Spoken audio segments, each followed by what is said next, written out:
छा गए लौंडे भाई। यार वो फीलिंग ना भाई। लेकिन भाई ये वाला एपिसोड भी अनस्क्रिप्टेड होगा और बिल्कुल ऑनेस्टली बता रहा हूँ यार, दिमाग बिल्कुल भी नहीं चल रहा। कल बिना पिए जो चढ़ गई थी ना, वो उतर तो गई है लेकिन दिमाग फिर भी नहीं चल रहा। लेकिन डेफिनेटली यार 2-3 पॉइंट्स है मेरे पास जिसलिए मैंने दिमाग में सोच रखे हैं, हम उन पे बात करने वाले हैं कि व्हाट्स नेक्स्ट फॉर पीएसजी और किस तरीके से आगे चीज़ें अनफोल्ड होंगी और क्या बकचोदी एक पिच पे हुई है और क्या यहाँ पर अंदर हुई थी।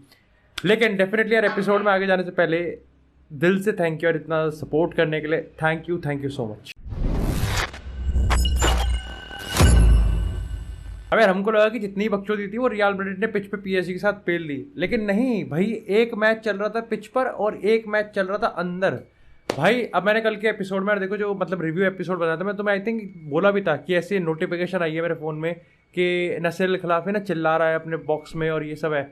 लेकिन एक्चुअली में पूरी सिचुएशन भाई बहुत ज़्यादा वर्स है और मतलब पूरी कहानी सुनने के बाद ना तुम ये कहो कि नसीर अल खिलाफी सर जो है ना वो आंडल है, बिल्कुल आंडल है। लेकिन आज के एपिसोड में जो 3 पॉइंट्स मैंने अपने दिमाग में सोच रखे हैं वो ये हैं कि एक्चुअली में क्या ये नसीर अल खिलाफी का पूरा सीन है और कैसे आगे अनफोल्ड होगा। उसके बाद what's next for Lionel Messi, Neymar and Mbappe, what's next for PSG, and at the end of the हम एपिसोड में हम डिस्कस करेंगे कि पोचेटिनो के आगे अब क्या सिचुएशन है और यूनाइटेड ये जो कुल्हाड़ी ऊपर से गिर रही है ना, इसको अपने पैरों पे गिरने से कैसे बचा सकती है। पैर तो नहीं था बट ठीक है, जो भी है वट एवर इट इज। सबसे पहले बात करते हैं यार नसीर अल खिलाफी वाले सिचुएशन पे।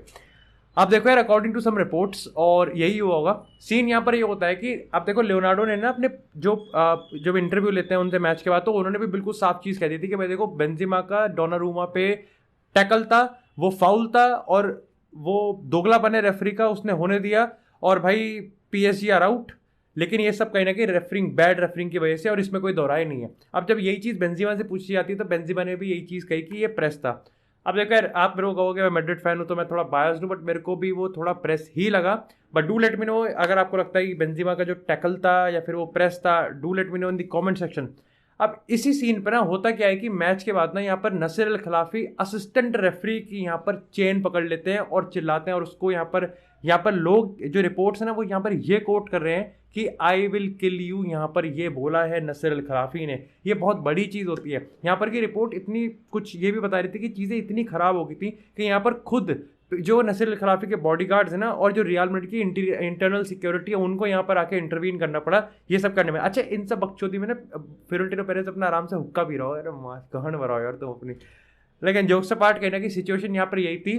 अब यहाँ पर डेवलपमेंट की बात कर लेते हैं कि स्टोरी में डेवलपमेंट क्या क्या हो चुका है। सबसे पहले तो रियल मैड्रिड ने इस चीज़ को कंफर्म कर दिया है, अब आई थिंक ऑफिशियल है कि अनऑफिशियल है मुझे नहीं पता, लेकिन ये कंफर्म है कि रियल मैड्रिड ने वो वीडियो जो इंटरनल कैमरा से हैं और कुछ रिपोर्ट से बता रही है कि रियल मैड्रिड के कुछ बंदे भी थे जो कि सही में जानबूझ के वीडियोस बना रहे थे जिससे ये चीज़ हो और होनी भी चाहिए, और उन्होंने यहाँ पर ये वीडियो यूएफए को भेज दी है। और यूएफए ने यहाँ पर इसके रिगार्डिंग ये नोटिस भी दे दिया है कि वो आज जिस समय मैं वीडियो रिकॉर्ड कर रहा हूँ उस टाइम कहीं ना कहीं यहाँ पर इस वीडियो को लेकर इन्वेस्टिगेट भी करेंगे।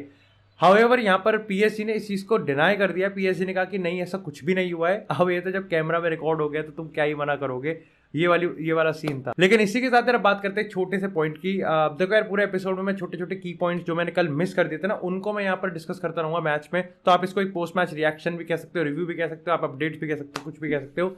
डोनारूमा की यार वो अगर मैं गलती की मैं बात करूँ ना तो एक चीज़ आप देखो टैकल प्रेस की तो अलग हटके हम बात कर रहे थे, एक जो चीज़ बहुत बेसिक थी उसमें वो ये थी कि डोनारूमा ने एक्चुअली में बॉल अपने पास रखी क्यों है।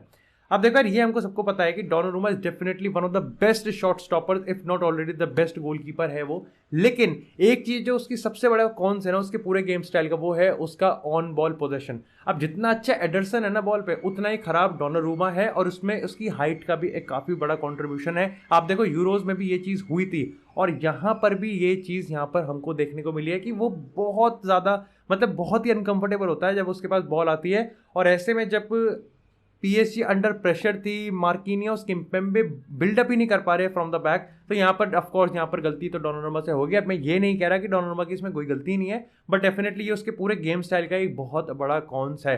तो क्या यहाँ पर केलो नावास को खिलाना ज़्यादा बेटर था? I highly doubt, but do let me know in the comment section की, क्योंकि मेरे को सही में नहीं पता ऑनेस्टली केलो नावास का ऑन बॉल पोजीशन भी कैसा है इन कंपैरिजन टू डोनारूमा। अच्छा ही होगा डोनारूमा के कंपैरिजन में। इसी के साथ यहाँ पर बात करते हैं बेंजिमा की। भाई मतलब पता है बेंजिमा के रिगार्डिंग सबसे आग मूतने वाली बात क्या है, वो ये है कि वो हाफ चांसेस को ना फुल चांस क्रिएट कर देता है। आप देखो, मैं पहले दूसरे गोल की तो बात ही नहीं कर रहा, उसके तीसरे गोल की बात करो, उसने आउटसाइड ऑफ द फुट यहाँ पर शॉट मारा है एंड नोवेयर। भाई मेरे को ही लगता है 90% ऑफ द स्ट्राइकर उस चीज को मिस करते हैं। No offence to any striker, but 90% striker ना उस चीज को मिस कर देते। द टेक्निक ही एक्चुअली यूज्ड, द विजन। और वही चीज है ना कि यार जब 50 आपके पास एक ऐसा स्ट्राइकर होता है ना जो 50% को 100% बनाता है, इट्स एब्सोल्युटली अमेजिंग।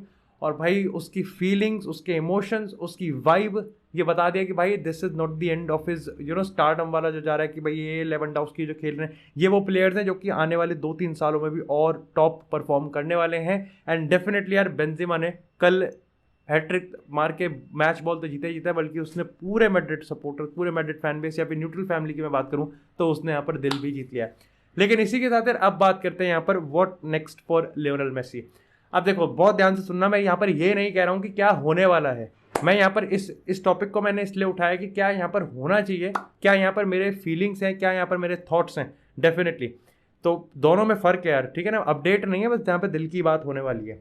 सबसे पहले तो देखो यार कल मैच के बाद ना, देखो मैंने कल कहा था कि हेल्दी बैंटरिंग चलती रहती है, लेकिन ना जब फुटबॉल कम्युनिटी में बहुत बहुत बड़े लेवल पर डिस्कशन चल रहा है कि भाई लियोनेल मेसी ने बॉटल कर दिया, ये कर दिया, वो कर दिया, ऐसा। देखो यार मैंने सबसे पहले तुम्हें एक चीज़ कही थी, मैंने मेसी को अलग से खड़ा नहीं करा था, मैंने कहा था मेसी, नेमार, एम्बापे इनकी गलती नहीं है मेरे लिए, क्योंकि कंसिडरिंग द फैक्ट कि आप देखो सिचुएशन जो मैच में जिस तरीके से पलटी है ना, उसमें बहुत बड़ा हाथ है मॉरिशियो पोचेटिनो का। अब आप में से काफ़ी लोग मैंने देखा पिछले एपिसोड के कमेंट में उन्होंने एक चीज़ कही है कि यार पेरेदेस तो येलो कार्ड पे था, तो तुम कैसे कह सकते हो कि पोचेटिनो का यहाँ पर कहीं ना कहीं उसकी गलती है, प्लस यहाँ पर पोचेटिनो का तो स्क्वाड पे होल्ड ही नहीं है। दोनों पॉइंट्स के मैं दोनों सवालों के मैं जवाब दूंगा। सबसे पहले इस पे आते हैं कि पेरेदेस का येलो कार्ड था, yes it is unfortunate and it is something जो कि आप अवॉइड नहीं कर सकते, लेकिन आपको ये भी मानना पड़ेगा कि दी मोमेंट पेरेदेस बाहर गया ना, इनका पूरा प्रेसिंग सिस्टम ही कोलैप्स कर गया। वो मिडफील्ड आप ये समझ लो कि जिस तरीके से मैड्रिड की मिडफील्ड पहले हाथ में खुल रही थी ना, कार्लो एंसेलोटी ने उसको ठीक कर दिया, पोचेटिनो ने उसको खराब कर दिया। ये अनफॉर्चुनेट भी है, लेकिन कहीं ना कहीं ये इलीट इन गेम टैक्टिशियन वाला रोल भी आ जाता है।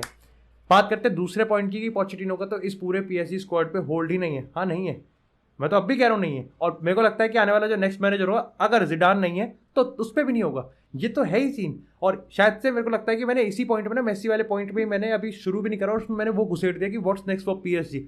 ये सही बड़ा सवाल था जो उसने पूछा था कि पीएसजी में जब तक पॉलिटिक्स घुसेंगे ना तब तक फुटबॉल खेल ही नहीं सकते। आप पता है प्रॉब्लम क्या है, डोंट भाई ऑफेंड मत हो जाना, कोई भी पीएसजी का फैन अगर देख रहा है, ऑफेंड या एम्बापे, नेमार, मेसी का ऑफेंड मत हो जाना, बट अगर आपके पास गोट लेवल की, Messi is definitely one of the GOAT alongside Cristiano Ronaldo, लेकिन अगर आपके पास उस लेवल की भी स्किल सेट है ना, अगर आपके पास नेमार, एम्बापे जैसे प्लेयर्स हैं, देखा था ना एम्बापे ने किस तरीके से कच्चा फाड़ दिया था हमारा, स्टिल मेंटालिटी मैं सबसे ऊपर रखता हूँ।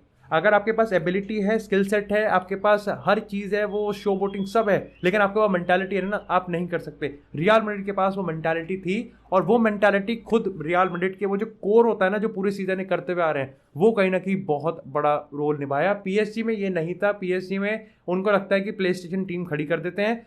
यहाँ पर मैनेजर का बहुत बड़ा रोल आता है यार, मैनेजर का बहुत बड़ा रोल आता है। मेरे को याद है रांगनिक के टाइम पर मैंने यही चीज़ कही थी कि एटलीस्ट जो मेंटालिटी होती है ना, ये तो रांगनिक इंस्टिल्ड कर ही सकता है यूनाइटेड के प्लेयर्स में, और यही पोचेटिनो में। अगर आप मेंटालिटी नहीं इंस्टिल्ड कर सकते तो बहुत बड़े सवाल खड़े होंगे, और यही कल हुआ। ठीक है होल्ड नहीं होगा, और मैंने तो कह भी दिया। लेकिन बात करते हैं मेसी की कि क्यों, व्हाट मेरे लिए मेसी, देखो यार सीधी सी बात है, एक चीज़ मैं कॉमन देख रहा हूँ कि आप देखो मेसी और रोनाल्डो दोनों का सीजन बहुत ही नीचे ऊपर नीचे चल रहा है इस समय अपने अपने नए क्लब में, और दोनों ही मैनचेस्टर सिटी में ट्रांसफर अपना कंप्लीट कर सकते थे। मेसी पहले कर सकता था और रोनाल्डो बाद में कर सकते थे, दोनों ही प्लेयर सिटी को कर सकते थे। इस लेवल का सिटी का सिस्टम था, इस लेवल का कॉन्फिडेंस था कि, और सभी देखो आप मेसी के फैन से पूछ लो, वो भी एक सिटी में जाके वो 30 गोल मारता, और आप रोनाल्डो के फैन से पूछ लो, मेरे से ही पूछ लो, वो मैं भी कहूँगा कि वो सिटी के सिस्टम में जाके 20 से 30 गोल जरूर मारता। बस एक छोटा सा इंटरेस्टिंग पॉइंट था, इसका कोई लेना देना नहीं है, ठीक है। वैसे कल सिटी का मैच भी था चैंपियन लीग में, लेकिन उसकी कोई बात ही नहीं कर रहा, व्हाट इज दिस नॉनसेंस। लेकिन यार मेसी को, अब मैं कल एक रिपोर्ट पढ़ रहा था, आई थिंक बारसा की किसी न्यूज़ की, 2023 में पता नहीं है कि मेसी क्या करेगा। मेसी यहाँ पर बार्सिलोना में वापस जाएगा, या फिर मेसी MLS में जाएगा, या फिर मेसी किसी और क्लब में जाएगा, अभी कुछ कंफर्म नहीं है। द पॉइंट इज़ कि जिस तरीके से चीज़ें चल रही है ना पीएसजी में, मैं सही बता रहा हूँ, मेसी को वापस रिटर्न करना चाहिए। आई एम नॉट सेइंग कि मेसी का बार्सिलोना में रिटर्न ही हो जाएगा, लेकिन मैं आई जस्ट वांट कि भाई ये प्लेयर्स ना दे डिजर्व इट बेस्ट। और पीएसजी में वो कल्चर नहीं है। No offence to PSG. पता है एक बहुत अच्छा आर्ग्यूमेंट आया था मेरे स्टेटमेंट का, बहुत अच्छा काउंटर आर्ग्यूमेंट था, मैंने पढ़ा था। उन्होंने ये कहा था कि इनका काम है प्लेयर्स का, ये वर्ल्ड क्लास लेवल प्लेयर्स हैं, ये गोटेड लेवल प्लेयर्स हैं, इनका काम है कि ये पीएसजी को सक्सेसफुल बनाए और उसमें फेल हुए हैं। ये काफ़ी कंस्ट्रक्टिव क्रिटिसिज्म था। लेकिन जैसा मैंने पहले भी कहा कि एक क्लब में जब पॉलिटिक्स ओवर पावर करती है ना फुटबॉल को, ऐसा नहीं कि पॉलिटिक्स कहीं नहीं है, पॉलिटिक्स हर जगह है। पॉलिटिक्स मैड्रिड में भी, पॉलिटिक्स बार्सा में भी, पॉलिटिक्स यूनाइटेड में भी। लेकिन जब गंदी पॉलिटिक्स ओवर पावर कर देती है ना, वो माफिया वाला हरकत जो हो जाता है ना, वो कहीं ना कहीं फिर फुटबॉल को ओवर पावर कर देता है। तो समझ लो अब फुटबॉल यार, आप देखो पूरी पीएसजी टीम को देखो यार, लीग 1 जीत रहे हैं, अमीर बन रहे हैं, बट वो हंगर ही नहीं है। और कुछ प्लेयर्स के लिए आपको सीरियसली फील होगा कि यार क्या कर दिया, क्या कर रहे हैं लोग। और सही में मेरे को लगता है कि कल की नाइट ना फर्दर बताएगा किलियन एम्बापे को कि why he really wants to move from PSG और रियल मैड्रिड की जर्सी पहने। I am very very lucky कि भाई रियल मैड्रिड को एम्बापे मिल रहा है और एम्बापे का ड्रीम क्लब है रियल मैड्रिड। लेकिन इसी के साथ यार बात करते हैं अपने आज के एपिसोड के लास्ट टॉपिक की कि व्हाट नेक्स्ट फॉर मॉरिशियो पोचेटिनो। और मैं एक वर्ड में कह रहा हूँ, सैक। ये मैं हो भी जाना चाहिए, होना भी चाहिए और ये हो भी जाएगा, कोई मतलब ही नहीं है। वैसे जब लियोनार्डो से पूछा जाता है तो उसने तो ये कहा कि नहीं ऐसा कुछ नहीं है, अभी बिल्कुल ये नहीं है कि हमने टॉवल फेंक दिया है, अभी ऐसा नहीं है कि हम बिल्कुल स्क्रैच से स्टार्ट करेंगे। लेकिन पता है अब आप डेली एपिसोड में ना सबसे पहले सुनोगे कि ज़िडान को ना पीएसजी लिटरली कन्विंस करने के लिए अब एड़ी चोटी का जोर लगा देगी।